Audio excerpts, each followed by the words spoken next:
Hi, everyone. My name is Brian, and today I'm going to be talking about Firebase. Yeah, thank you. How does this work?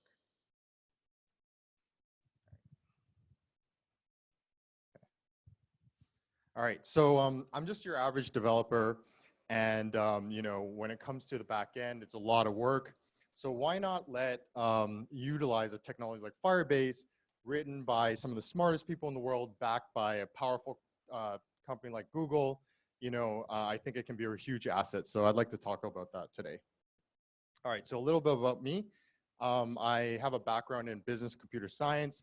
I was recently the CTO of a startup called Coastline Market. What we built there was a platform that connects fishermen directly to restaurants. I'm currently the co-founder of Cold Fusion. I'm a full stack JavaScript developer for about 3 years, specializing in React, React Native, and Node. And a secret about me is that I'm very, very lazy. And yeah, so I want to talk a little bit about that. I mean, I wake up in the morning, I'm lying in bed, and I have to go to the washroom, and I'm just thinking like, oh, I got to take like 10 steps out of my room, open the bathroom door, I got to lift up the toilet seat, zip my pants down, right? And then I do my business, and then I have to jiggle it. It's a lot of work, and, it's stressful. And I'm just thinking like, is life worth it, right? And then there's Firebase, and it gives me hope, right? So, I just want to talk about, and here's Bill Gates. I don't know if this quote's real, but I'm going to assume it is. He says lazy people can do difficult jobs better. And I do think laziness can be an asset because restriction breeds creativity. When you're lazy, you look for alternate ways of doing things. You look for shortcuts. You can be more strategic. You think outside the box. So I'd like to talk a little bit about that. So, for me as a lazy person, my Bible is the Pareto Principle, right? And the Pareto Principle says that 80% of results come from 20% of effort, right? So when you're working on a big project or just anything, right? What you want to prioritize is that 20%. You want to figure out what are the 20% of tasks that are going to give you 80% of your results, right? You want value, bang for your effort per unit effort, right? So, that's the first thing I do. I prioritize like, what is that 20%, right? And using technologies like Firebase is definitely very Pareto efficient, and you should definitely be leveraging stuff like that. All right, so what's Firebase? Firebase, pretty much, it's a backend as a service from Google. The flagship product is the real NoSQL database. What's really great is it automatically scales because scaling can be hard. And it also has a huge suite of products, including cloud storage for like file uploads, serverless functions, even has something called, has a new machine learning API and stuff like that for like face recognition, text recognition, all that kind of stuff. So it's really, really exciting. Looks like they're continuing to invest in it, and the future is bright for Firebase. All right, so what we're going to cover here is Firestore, which is, again, like the primary use case. We're just going to cover the database structure, NoSQL, like I said. We're going to talk about how to integrate Firebase directly into React and Redux by setting listeners. And then we're just going to go over some basic operations regarding creating data, updating data, and querying data. Okay. Yeah, here are just, again, like the huge suite of products. And what's really great is these products work even better together. So definitely, you want to abstract a lot of these tasks to Google, and you'll be able to get results a lot more efficiently.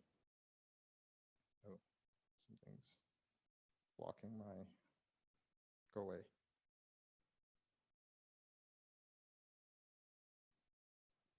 Okay, so I'm just going to show you a little bit. This is kind of the Firebase admin.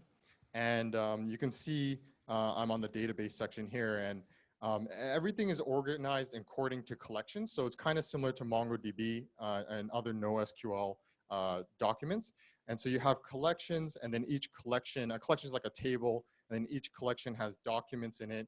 Those documents are kind of like rows. And then from there, a document can have properties, and one of those properties could be a sub collection, and then that collection can have documents, and then that document can have a sub-collection, and you can get like an inception of collections. But in any case, the most important thing to understand is that if you have any data that you require complex queries on, you want to store that in a collection because that's where the power is for querying. All right. Damn. Sorry, there's this thing that keeps getting in the way of my browser. It's kind of annoying. Okay. All right. There we go. Okay, so to show you how Firebase works, I just built a really simple ordering app. And so it's an ordering system. All it does, you just list out all the different orders, which are pretty much food items, and there's a price, and then there's an order ID with it. Yeah, and then you just have a form down here where I can create orders and update orders. So we're just gonna dive into some code here. All right, so I'm using React and Redux, and so this is my Redux model. I'm using a library called Rematch, which is basically takes all the Redux stuff and just allows you to put it all on one page, so you don't have like actions and all this stuff. I find it really great. Eric showed it to me, and I think it's pretty cool. So pretty much the state is very simple. It's just an orders array with all the orders, and then you have like a listener set flag, which will kind of tell you whether you set the listener, because obviously Firebase is real time, and so you want to get that data in real time with listeners. And then the reducer, there's only one action, which is just to set orders. And then we have under the effects, which is kind of like your asynchronous actions. You can put your functions in there. And I just have one function called fetch and set orders listener. And that uses the Firebase API. And what I do is I can, what I'm pretty much doing here is I'm saying on the orders collection, use the method on snapshot, which sets the listener, and then give it a callback. And then whenever there's a data change on orders, then it triggers the callback. And then what I do is I take that new data, the new snapshot, and then I dispatch an action called set orders to update the store. So for you React newbies, that might sound a lot, but it's pretty easy. You just have to do a couple React tutorials, and you'll kind of get what I'm talking about.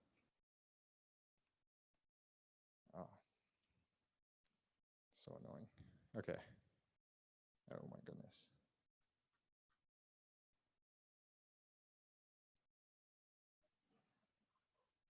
Okay. And then we're just going to be working with a couple API calls. One is for creating an order. So pretty much when you create an order, you again use the Firebase API on the orders collection. Make it bigger.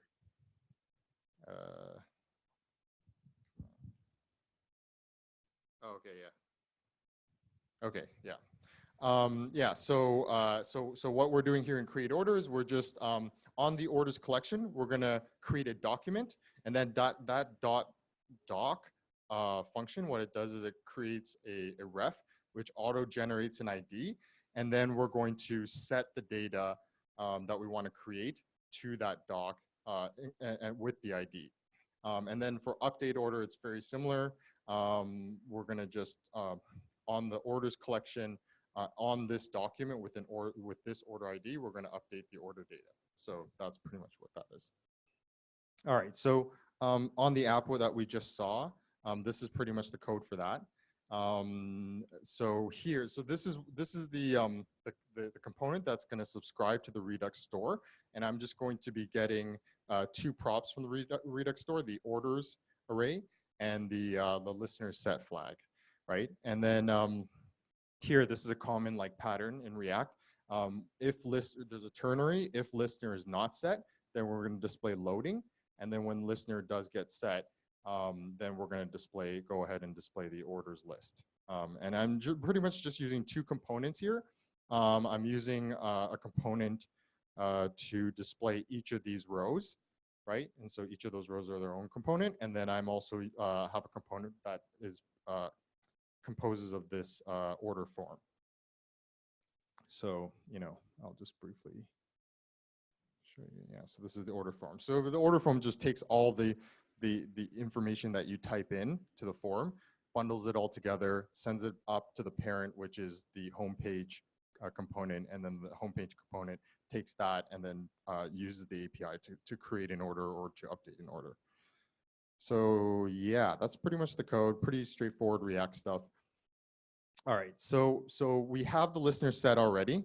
It gets set on component did mount, and then now we're just going to add another order. So we're going to create an order here. So just one second.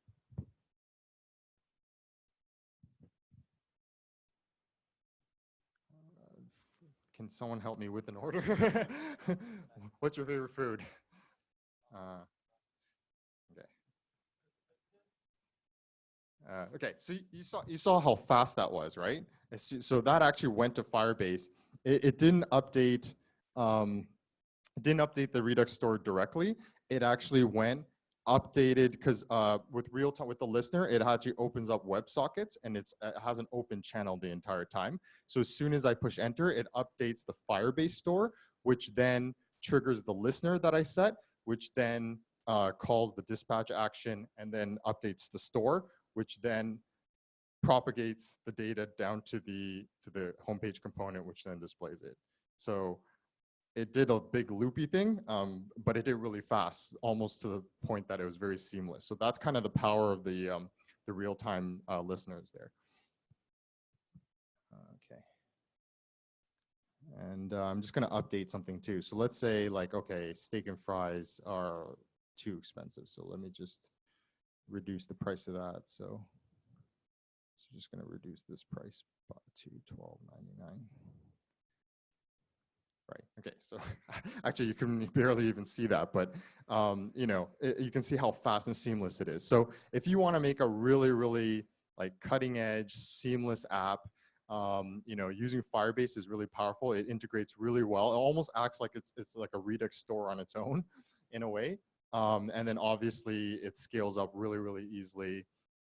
And it's very bug free, right? Like if I built my own node backend that was going to have this kind of performance, it would probably break like 10% of the time. So so that's one really powerful thing. And last but not least, I'll just show you how easy it is to add queries to the listener. So if I go back to the listeners file here, and I just have them blanked out, but if I just want to say, like, I just want to know, I just want to look, see the items for sushi. Yeah, so I'll just do this here, and then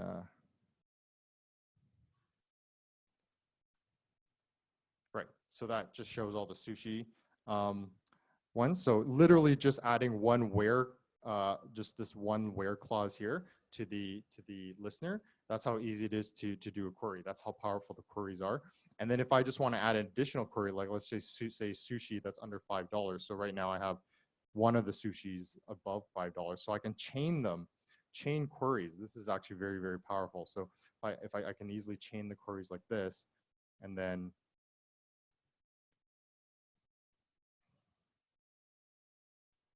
okay, maybe not. Okay, pretend that didn't happen. Okay. There should be, yeah, but okay, we'll just do the less than $5 by itself. Hopefully this works. Okay, yeah, so these are all the things that are less than $5. So I mean that was going to work. I'm not going to debug it here, just because I'll start sweating and it'll get awkward. But you know, yeah, so that's pretty much it in a nutshell, just to get you started and try to convince you of how powerful it is. And I pretty much built Coastline using Firebase. I did use some Node as well, but I used it, and especially if you're not scaling up huge, like people might say, "Oh, Firebase is expensive" or whatever. But if your app is not like a social like media app where the people are going to do like database changes like 10, 30 times a day, and you're not going to have hundreds of millions of users, you know, at Coastline we're still on the free tier, and we're doing like I think they're doing like they're targeting $3 million in revenue this year. So. Again, with restaurants in Vancouver, there's only like, you know, say 5,000 restaurants, right? So, you know, you're not going to have so many transactions happening. And so for that use case, Coastline was a huge asset for me to build out their platform. So that's going to end my presentation. And if you guys have any questions, I welcome them. And thank you for your time.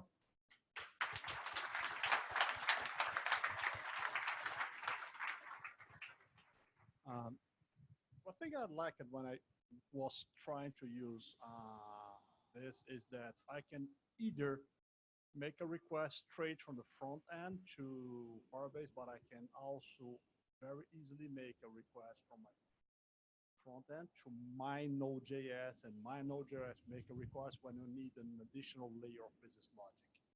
Have you worked on this, and how was your experience? Because I did only prototypes on that. Yeah, no, it's great. Definitely, they have an API just for server as well. And for Coastline, I definitely had a full node server as well that also interfaced with the Firebase database. So I would do like a lot of things like, for example, push notifications. I would handle that logic in my node server, and then I would also update like a lot of the metadata of the message to Firebase as well. So it works really well. Cool. Any other questions? Yeah. So when you did the UI update over there, was that doing an optimistic update, or was it waiting for the whole round trip to Firebase and back? Yeah, that's good. That's a good question. So yeah, that was not an optimistic update. So definitely, I think in this case, if orders like becomes a huge list, right? What I am receiving there is the entire orders list. So in this case, you might want to do an optimistic update in which you might first update Redux, and then if the callback is, succeeds, then you just keep it. But if it fails, then you can remove that previous action. Yeah. So. Any other questions? Okay, I think that's it. Thank you, Brian. Thank you.